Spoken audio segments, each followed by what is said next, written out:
जैसे कि आप सभी जानते हैं, सच की हमेशा जीत होती है और हमारी एक छोटी सी प्रयास आप तक बड़ी खबर पहुंचाती है। तो स्वागत करते हैं आप सभी का STS न्यूज़ चैनल पर। आगे बढ़ने से पहले आप इस वीडियो को लाइक और चैनल को सब्सक्राइब जरूर कर ले और साथ में बेल आइकन भी प्रेस कर ले। चलिए बढ़ते हैं खबरों की।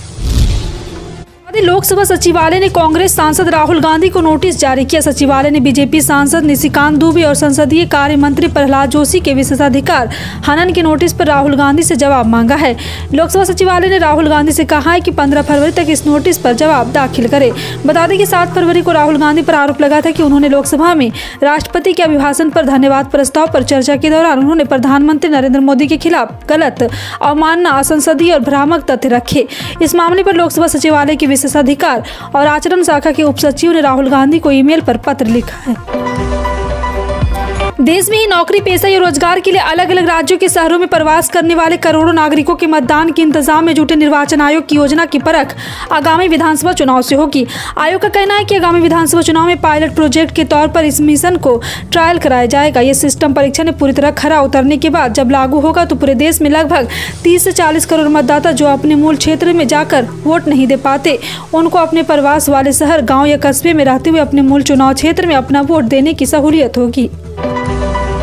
जम्मू कश्मीर सचिवालय ने मुख्य सचिव के कार्यालय से सभी विभाग प्रमुख को प्रधानमंत्री पैकेज के तहत आने वाले कर्मचारी और अन्य अल्पसंख्यक कर्मचारी का वेतन जारी करने का निर्देश देने के लिए कहा है। इन कर्मचारियों ने कश्मीर डिवीजन में अपना काम फिर से शुरू कर दिया है। धरने पर बैठे सरकारी कर्मचारी का वेतन जारी नहीं किया जाएगा। आदेश के अनुसार केवल उन लोगों का वेतन जारी किया जाएगा जो काम पर वापस लौट आए हैं और काम फिर से शुरू कर चुके हैं। गौरतलब है कि जम्मू कश्मीर के कर्मचारी ने लंबे समय तक धरना दिया था। उनकी कई मांगे थी जिन पर सभी ने धरना दिया था। पिछले वर्ष नवंबर में सरकारी कर्मचारी कश्मीरी पंडित ने जम्मू कश्मीर के उपराज्यपाल मनोज सिन्हा के बयान को लेकर नाराजगी भी जाहिर की थी। असम के नगांव में भूकंप के झटके महसूस किए गए। रिक्टर स्केल पर इस भूकंप की तीव्रता 4.0 मापी गई है। राष्ट्रीय भूकंप विज्ञान के मुताबिक भूकंप के झटके शाम 4:08 पर महसूस किए गए। इससे एक दिन पहले गुजरात के सूरत जिले में 3.8 तीव्रता का भूकंप का झटका दर्ज किया गया था। इंस्टीट्यूट ऑफ सिस्मोलॉजी रिसर्च के एक अधिकारी ने कहा, सूरत के पश्चिमी दक्षिणी सिस्टम में और लगभग 27 किलोमीटर की दूरी पर भूकंप का केंद्र 12.52 बजे दर्ज किया गया था। गौतम अडानी के मुद्दे को लेकर बेंगलुरु में बीजेपी कार्यालय के बाहर आम आदमी पार्टी भारी विरोध कर रही है। आम आदमी पार्टी ने आरोप लगाया कि बीजेपी अडानी की मदद करती है। आम आदमी पार्टी ने सरकार पर एक व्यक्ति को कोयला, गैस, शिक्षा, हवाई अड्डे बेचने का आरोप लगाया। आप नेताओं ने विरोध प्रदर्शन के दौरान कहा कि बीजेपी के इस काम ने देश को बर्बाद कर दिया है। आपका कहना है कि कुछ दिनों में हमें जय भारत माता की जगह जय अडानी का नारा लगाना होगा। इसके आगे जाँच के लिए कमेटी बनाने की मांग की गई है। Uttar Pradesh global investor summit का आज समापन हो गया। लखनऊ में बीते 3 दिनों से यह कार्यक्रम चल रहा था। 10 फरवरी को यूपी ग्लोबल इन्वेस्टर समिट 2023 का उद्घाटन पीएम नरेंद्र मोदी ने किया था। इस समिट के समापन के दौरान सीएम योगी ने राज्य को मिलने वाले लाभ के बारे में बताया। सीएम योगी ने कहा, उत्तर प्रदेश के वैश्विक निवेश महाकुंभ को प्रधानमंत्री के नेतृत्व में नई ऊंचाई मिली है। सीएम योगी ने कहा कि पिछले 9 वर्षों में प्रधानमंत्री जी के नेतृत्व में भारत को जो पहचान मिली उसका लाभ हमें इस ग्लोबल इन्वेस्टर समिट में मिला है। मध्य प्रदेश की पूर्व मुख्यमंत्री और बीजेपी के फायर ब्रांड नेता उमा भारती का प्रदेश में लागू होने वाली नई शराब नीति पर हमला लगातार जारी है। उमा साफ कह चुकी है कि नई शराब नीति ऐसी हो कि प्रदेश के लोगों को शराब के नशे में डूबने से बचाया जा सके। इसके लिए वो लगातार आंदोलन भी कर रही है। लेकिन रविवार को उन्होंने ट्वीट कर लिखा है कि उनके प्रयास से डर्टी ड्रिंक्स डिपार्टमेंट घबरा गया है और उन पर हमले कर रहा है। महाराष्ट्र सरकार पत्रकार शशिकांत वारिस के परिजन के 25 लाख रुपए की आर्थिक सहायता देगी।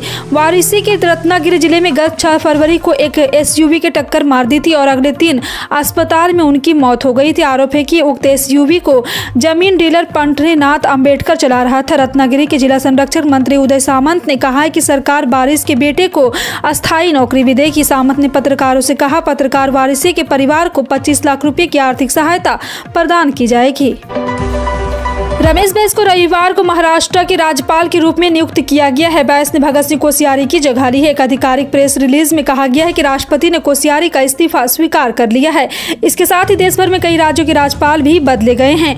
जस्टिस एस अब्दुल जब्बार प्रदेश के राज्यपाल के रूप में नियुक्त किया गया। राष्ट्रपति ने जिन राज्यपालों की नियुक्ति घोषणा की उनमें आंध्र प्रदेश के राज्यपाल विश्वभूषण हरिश्चंद्र को छत्तीसगढ़ का राज्यपाल नियुक्त किया गया है।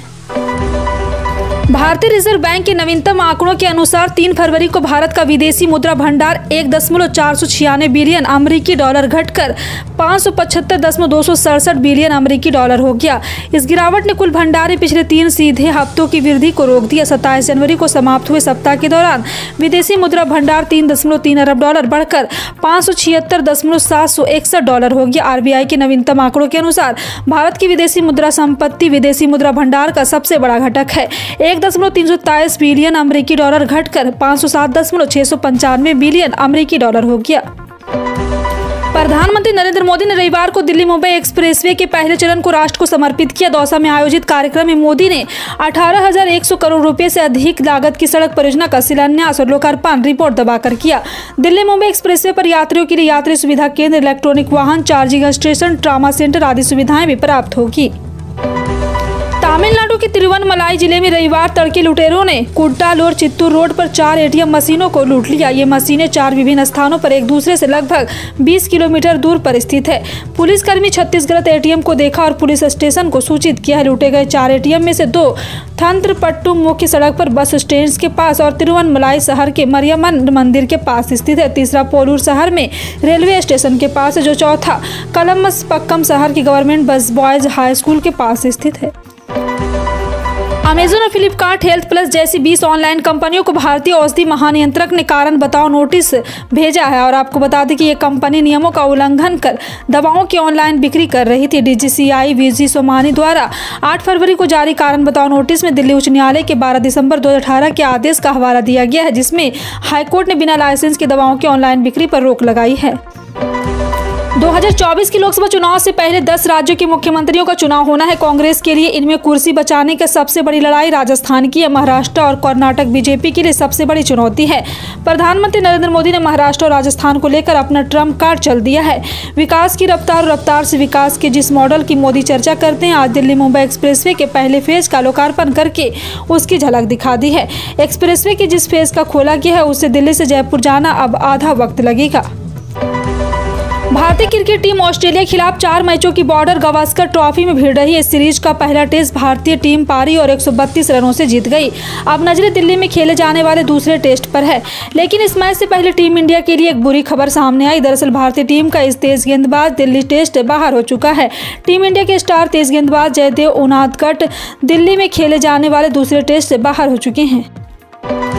Food delivery tech company Zomato ने देश के 225 छोटे शहरों में अपनी सर्विस बंद कर दी है। कंपनी ने अपने घाटे को कम करने के लिए ऐसा किया है। ये वो शहर है जिसने दिसंबर तिमाही में कंपनी के ग्रॉस ऑर्डर वैल्यू में केवल 0.3% कॉन्ट्रीब्यूट किया है। दिसंबर में खत्म तिमाही में अपने को 346.6 करोड़ रुपए का घाटा हुआ। शुक्रवार को कंपनी ने अपनी तीसरी तिमाही नतीजे जारी किए हैं। प्रधानमंत्री किसान योजना के 10 करोड़ से ज्यादा लाभार्थी किसानों के लिए बहुत ही अच्छी और जरूरी खबर है। किसानों का PM किसान योजना की 13वीं किस्त का उनका इंतजार जल्द खत्म होने वाला है। सूत्रों से मिल रही जानकारी के मुताबिक इस महीने या फिर होली 8 मार्च से पहले केंद्र सरकार उनके खाते में PM मोदी योजना की 13वीं किस्त का पैसा ट्रांसफर कर सकती है। हालांकि अब तक इसको लेकर कोई सरकारी यानी कि आधिकारिक ऐलान नहीं हुआ है। वैश्विक महामारी कोरोना भारत में धीरे धीरे दम तोड़ता नजर आ रहा है और खत्म होने की कगार पर पहुंच गया है।